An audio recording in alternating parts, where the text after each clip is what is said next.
నిన్నటి రోజున మోడీ సర్కార్ పెంచినటువంటి పెట్రోల్, డీజిల్, గ్యాస్ ధరలకు సంబంధించి ఉపసంహరించుకోవాలని చెప్పి ఇవాళ భారత కమ్యూనిస్టు పార్టీ సిపిఐ ఎంఎన్ పత్ర సమితి ఆధ్వర్యంలో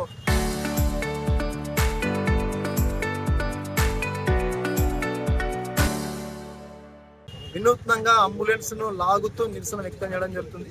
ప్రధానంగా మోడీ ప్రభుత్వం ఈ 5 రాష్ట్రాల ఎన్నికల అనంతరం కూడా ఇవాళ పెట్రోల్ పైన ₹3.24, డీజిల్ పైన ₹3.14, అదేవిధంగా సిఎన్జి సిలిండర్ పైన దాదాపు కేజీకి ₹2 ఈ విధంగా పెంచడం వల్ల సామాన్య ప్రజల పైన అధిక భారం పడడం జరుగుతుంది.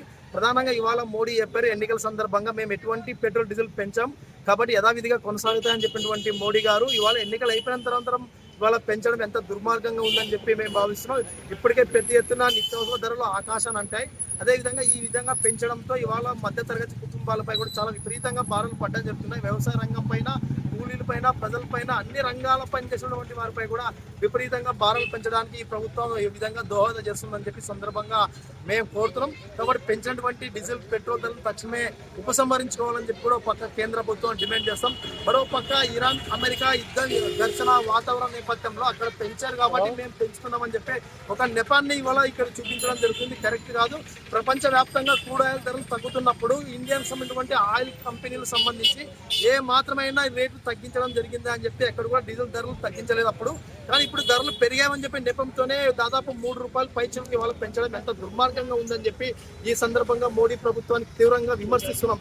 కాబట్టి ఇప్పటికే సాధారణమైనటువంటి ప్రజలు తినడానికి తిండి లేక ఈ ఇబ్బందులు పడుతున్నారు. ఒక పక్క ద్రవోబిలం, మరో పక్క నిరుద్యోగం, మరో పక్క అర్ధాకిలతో అలమటిస్తున్నటువంటి సందర్భంలోనే ఈ విధంగా పెంచడం అనేది కరెక్ట్ కాదని చెప్పి మేము డిమాండ్ చేస్తాం. గతంలో 2024 మార్చి సంబంధించినటువంటి సందర్భంలోనే అప్పుడు ఎన్నికల నేపథ్యం దృష్టిలో పెట్టుకుని కేవలం ₹2 తగ్గించడం జరిగింది. ఇవాళ మరి ఎన్నికలు అయిపోయిన తర్వాత మళ్ళీ ఇప్పుడు మొత్తం కూడా ఈ విధంగా పెంచుకోకపోతే ఈ మోడీ ప్రభుత్వం పూర్తి స్థాయిలో ప్రజా వ్యతిరేక విధానాలు అవలంబిస్తుంది. కాబట్టి మోడీ యొక్క ప్రభుత్వాన్ని గద్దెదింపడానికి ఈ యొక్క పెట్రోల్, డీజిల్ ధరలకు సంబంధించినటువంటి వారిని కూడా పెద్ద ఎత్తున పోరాటం చేయాలని చెప్పి సందర్భంగా తెలియజేస్తున్నాం. నా పేరు రంగన్న, సిపిఐ పట్టణ కార్యదర్శి.